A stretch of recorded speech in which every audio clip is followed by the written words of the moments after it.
This is my trends presentation on the DoD CAR, and I'm going to also bring up other cyber trends as well in this brief. So what is the DoD CAR Overview? It's based loosely on the MITRE ATT&CK ATTCK framework, and the big difference is that it looks at cybersecurity from a threat-based model. A lot of governance platforms look at just a checklist that's not dynamic based on the threat. This tries to look at it a little bit more holistically, and it gears some of the a multiple layered defense tied to a score. So any attacker has to get through several layers before they can get into the actual uh, key documents or key information that needs to be accessed. And finally, it does cover the functions of a SOC, threat hunters, incident response, intelligence analysts. So it's a cyber governance that, again, is based a little bit on the threat. And the key point is that it looks at threat mapping based on the vector of attack. So just like the MITRE ATTCK, you don't just give a checklist of things without thinking of the threat. So, if you're looking at some of the key points, you actually want to attack the attack source.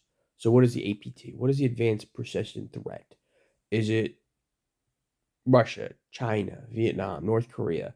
Each one have different tactics, different techniques, different cultural backgrounds that need to be considered. What is the purpose? Again, we want to get rid of this one size fits all for cybersecurity. So, is it a denial of service, a ransomware? Is it like 2016 election where you're weaponizing insider information? To deal with each one of these issues requires different tactics. How did they get into initial access? What is the social engineering? We'll do that there. What is the social engineering that they get to? Is it a spear phishing? Is it theft of credentials? How do they get to their initial point? Next is escalation privileges. How do they get from the initial access to where they can access the entire network? What are the tactics and what are the threat responses? And then finally, exfiltration. How do they exfiltrate data? How do they exfiltrate mass data? How do they get key documents removed? How does this undermine a user behavior analytics or SIEM? So, these are the key points for the threat mapping and how to look at it from the DoD CAR perspective.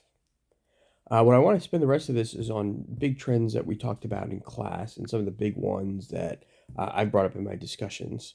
I bring this up. I think this is going to change the compliance and liability landscape regarding ransomware. And what this is the first lawsuit by against a hospital for a baby that died in the NICU, and the baby died arguably because the hospital was on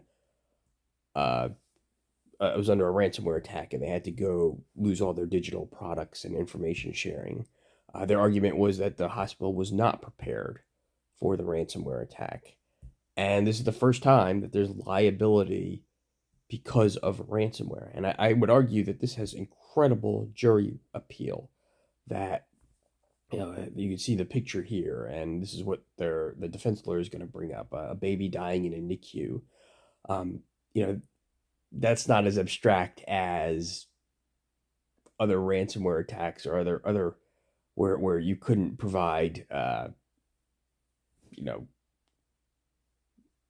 goods to or meat or goods to an endpoint. So I think this is going to be the trend that we're going to see in the next year.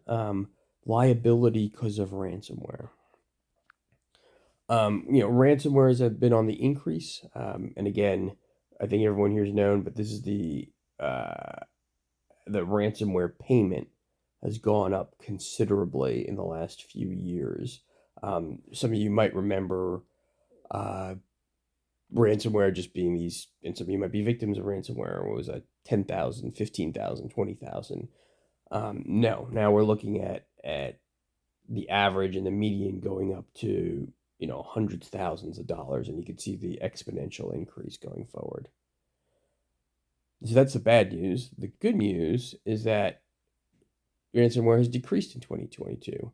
Again, you can see a 34% decrease in QT in the second quarter. Why? Part of it's better countermeasures, better cybersecurity and cyber hygiene. Part of it's the war in Ukraine. Many of the ransomware actors took sides in the war, and that caused a conflict. And then finally, and I think one point I'm really curious on is decreasing value of cryptocurrency. And I'm just throwing that theory out there. I'm not even 100% sure it's true, but in the last year, we've seen the cryptocurrencies bombed out. As many of you know, crypto is a key point that is uh, is a trading mechanism, and with a decreasing value, we have to ask, is it worth it for many of these ransomware gangs that organize based on cryptocurrency? When cryptocurrency and Bitcoin have dropped 50, 60, 70, 80% in value. So just curious if there's a correlation there, and that would be an interesting study going forward. And finally, I just want to look at cyber insurance. The one thing that, we talked about this in our controls for several of the frameworks in business. It's not brought up in DoD CAR, but it's in MITRE ATTCK and CIS controls. The cyber insurance, and it's a good thing, but the trend is that some cyber insurance are using called the war clause, and this comes up in the Ukraine conflict, to invalidate cyber payments. And this is a key sticking point. The Petya, not Petya attack were brought up under war because even before the recent Ukraine conflict, that was part of the 2014 Ukraine-Russia war, and not Petya hit a lot of people, but they refused many insurance.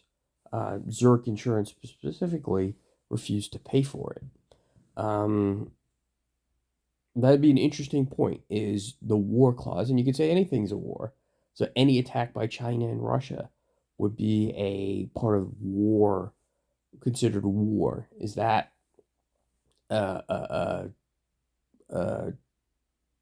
potential going forward?